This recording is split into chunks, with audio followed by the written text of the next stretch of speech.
नमस्कार, हमारा नाम है समरीन और आपने देखना शुरू कर दिया है खबर अनफिल्टर्ड। देखिए, बिहार में होने वाले पंचायत चुनाव को लेकर के अलग अलग तरह के कयास लगाए जा रहे हैं और कहा तो ये भी जा रहा है कि बिहार में होने वाला इस साल का पंचायत चुनाव टल चुका है। लेकिन ऐसे में जानना बेहद ज़रूरी है कि इस बात में कितनी सच्चाई है। तो आइए फिर इसका सीधा जवाब जानेंगे मंत्री दीपक प्रकाश जी से। सबसे पहले बहुत शुक्रिया बातचीत के लिए। धन्यवाद। जी, सबसे पहले तो हम आपसे जानना चाहेंगे कि क्या वाकई में 1 सालों के लिए टल गया है बिहार में होने वाला पंचायत चुनाव? नहीं, अभी कैबिनेट में जो निर्णय लिया गया है परिसीमन को लेकर लिया गया है। परिसीमन का काम कराया जाएगा चूँकि 2026 में चुनाव भी ड्यू थे। परिसीमन के काम के उपरांत अब चुनाव कराए जाएंगे। तो लेकिन ऐसे में ये समझना ज़रूरी हो जाता है क्योंकि परिसीमन का काम अगस्त से शुरू होगा और कहा तो ये भी जा रहा है कि ये अगले साल अप्रैल या मई में जाके संपन्न हो जाएगा। तो क्या हम ये तय माने कि परिसीमन के बाद यानी कि अब अगले साल ही पंचायत के चुनाव होंगे? नहीं, अभी भी कोशिश रहेगी कि परिसीमन का काम कराते हुए चुनाव सही समय पे कराए जाएं। लेकिन परिसीमन का काम काफ़ी व्यापक स्तर पे होना है। तो संभावना है कि चुनाव एक्सटेंड हो सकता है, लेकिन अभी तक पूरी कोशिश हम लोग की रहेगी। निर्वाचन आयोग के निर्देशन में परिसीमन का भी काम होना है और चुनाव का भी काम होना है। आरक्षण का निर्धारण, तमाम तरह के काम निर्वाचन आयोग के ही निर्देशन में होने हैं। विभाग की तरफ से भी पूरा सहयोग रहेगा निर्वाचन आयोग को कि सभी काम सही समय पे कराए जाए। चुनाव भी जल्द से जल्द कराया जाए, इसको लेकर के भी पूरी कोशिश की जाएगी। आप मंत्री हैं, आप चीज़ों को बारीकी से समझ भी रहे हैं, तो हम आपसे जानना चाहेंगे कितना जल्दी हो सकता है? आपने कुछ टारगेट फिक्स किया है? नहीं, अभी टाइमलाइन अभी अभी चूँकि अभी निर्णय हुआ है, इन सभी चीज़ों के लिए टाइमलाइन निर्वाचन आयोग के द्वारा निर्धारित किया जाएगा।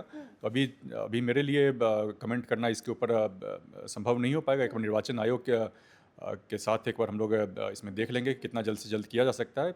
इसमें अंतिम निर्णय निर्वाचन आयोग को ही लेना है क्योंकि सारा काम उनको ही करना है। यानी कि ऐसा हो सकता है कि टल जाए इस बार होने वाला पंचायत का चुनाव? संभव है, लेकिन हमारी कोशिश है कि चुनाव जल्द से जल्द हो। जी। लेकिन ऐसे में अब और भी कई तरह के सवाल हैं। सवाल तो ये भी पूछा जा रहा है कि परिसीमन की ज़रूरत क्यों पड़ी आखिर? परिसीमन पिछली बार जो हुआ था 1991 की जनगणना के आंकड़ों के आधार पे 1993-94 में परिसीमन कराया गया था। उसके बाद से जो हमारे पास लेटेस्ट जनगणना का जो डेटा उपलब्ध है 2011 का है, तो लगभग 20 साल बीत गए थे 91 से 2011 के बीच। तो जनसंख्या में जो वृद्धि हुई थी तमाम प्रादेशिक निर्वाचन क्षेत्रों में, उसके कारण एक असंतुलन भी आ गया था और योजनाओं का क्रियान्वयन और बेहतर तरीके से हो पाए, ज़्यादा से ज़्यादा लाभ लोगों को मिल पाए। इन तमाम चीज़ों को देखते हुए व्यवहारिक दिक्कत तो बिल्कुल परिसीमन में आज के समय में है, लेकिन जो ये निर्णय हो गया है अब इसको बढ़िया से बढ़िया तरीके से करना है।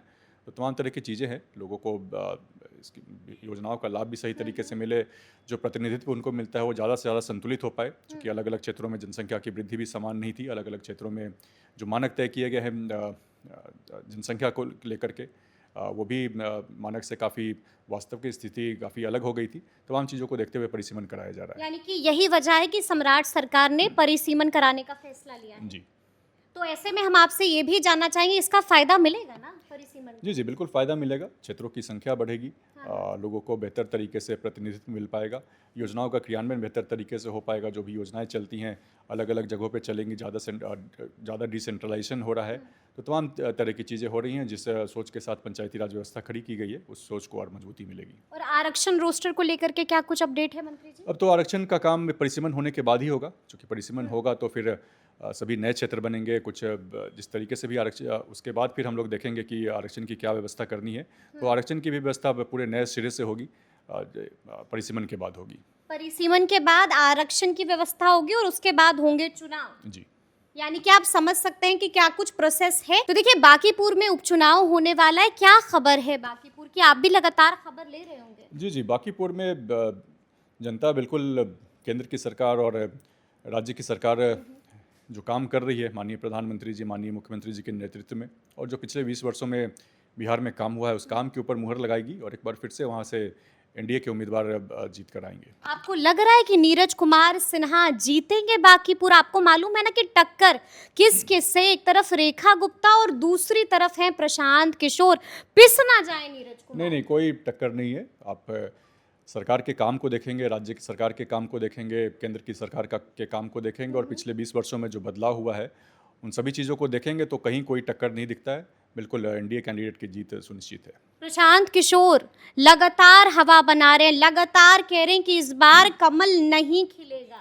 देखिए, आपने खुद ही बोल दिया हवा बना रहे हैं, तो सही में हवा बना रहे हैं। ज़मीनी स्तर पर सच्चाई कुछ और है। लेकिन ये भी कह रहे हैं कि कमल नहीं खिलेगा, नहीं खिलने नहीं, देंगे। उसमें बिल्कुल एनडीए की जीत एक तरफा होने जा रही है। जो भी काम हुआ है, काम के ऊपर वोटिंग होगी। केंद्र की सरकार और राज्य की सरकार के काम के ऊपर वोटिंग होगी और पिछले 20 वर्षों में जो बदलाव आया है उसके ऊपर वोटिंग होगी और निश्चित तौर पर एनडीए के उम्मीदवार वहाँ से जीत कर आ रहे हैं। अगर हम बात करें नीरज कुमार सिन्हा की, तो उनको उनकी उम्र को लेकर के एक विवाद हो रहा है, उनकी डिग्री को फर्जी बताया जा रहा है। कुछ लोग तो उनको पकड़ुआ उम्मीदवार भी कह रहे हैं, डमी कैंडिडेट भी कह रहे हैं।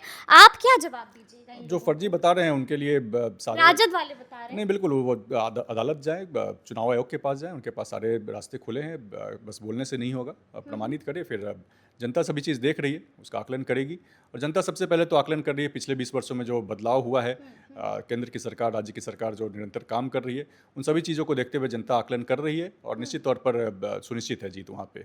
जीत सुनिश्चित है। तो सुना आपने कि मंत्री दीपक प्रकाश जी ने क्या कुछ कहा है, साफ साफ कह दिया है कि हम लोग जीत रहे हैं बांकीपुर का उपचुनाव और ये भी बताया है कि बिहार में पंचायत के इलेक्शंस कब तक होने जा रहे हैं। तो फिर ये पूरी बातचीत, ये पूरी चर्चा और ये पूरा वीडियो आपको कैसा लगा है, कमेंट करके हमें ज़रूर बताइएगा। तो ऐसे तमाम अपडेट्स के लिए बिल्कुल ऐसे ही हमारे साथ बने रहिएगा और देखते रहिएगा खबर अनफिल्टर्ड। यदि अब तक आपने हमारे चैनल को सब्सक्राइब नहीं किया है तो फिर झटपट कर लीजिएगा और फेसबुक पर भी हमें फॉलो करना हरगिज़ नहीं भूलिएगा। बहुत शुक्रिया आपका।